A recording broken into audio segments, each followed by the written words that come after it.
നിലമ്പൂരിൽ പി.വി. അൻവർ ഒരു പ്രധാന ഘടകം എന്നല്ല, ഒരു ഘടകം തന്നെ അല്ലാണ്ടായി മാറി എന്നുള്ളതാണ് സത്യം. അദ്ദേഹം രാജിവെച്ചുകൊണ്ടാണ് ഒരു തെരഞ്ഞെടുപ്പ് ഉണ്ടായത് എങ്കിൽ പോലും അദ്ദേഹത്തിൻ്റെ പൊളിറ്റിക്കൽ ഇമ്മച്യൂരിറ്റി ഒരു പ്രധാനപ്പെട്ട ഘടകമാണ്. അത് ഇപ്പോഴും ഒരു രാഷ്ട്രീയക്കാരനായിട്ടില്ല. അതാണ് അതിൻ്റെ ഒരു കഷ്ടം. രാഷ്ട്രീയക്കാരനെന്ന് വെച്ചാൽ ചില അടിസ്ഥാനപരമായിട്ടുള്ള യോഗ്യതകളുണ്ടാവുള്ളൂ. യോഗ്യത എന്നുള്ളത് നമ്മൾ ഇൻവെർട്ടഡ് കോമയിലിട്ട് പറയും.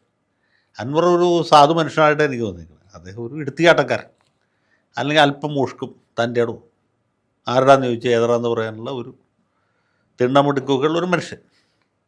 കുറച്ച് പണമുണ്ട്, സാമ്പത്തിക ശേഷി മാത്രമല്ല, അദ്ദേഹത്തിന് തറവാട്ട് മഹിമയുമുണ്ട്, കുടുംബപരമായിട്ടുള്ള സ്വാധീനമുണ്ട്. അതിൻ്റേതായ ചില ഇതുകൾ വെച്ചിട്ട് പുള്ളി ഒരിക്കൽ തെരഞ്ഞെടുപ്പിന് മത്സരിക്കുന്നു, ആദ്യത്തെ തവണ തോൽക്കുന്നു, രണ്ടാമത്തെ തവണ ജയിക്കുന്നു, പിന്നെ പാർലമെൻറ്റിലേക്ക് മത്സരിക്കുന്നു, അത് കഴിഞ്ഞ് വീണ്ടും നിയമസഭയിലേക്ക് മത്സരിക്കുന്നു, ജയിക്കുന്നു. ധാരാളം പണം ചെലവഴിച്ചിട്ടാണ് ഓരോ പ്രാവശ്യവും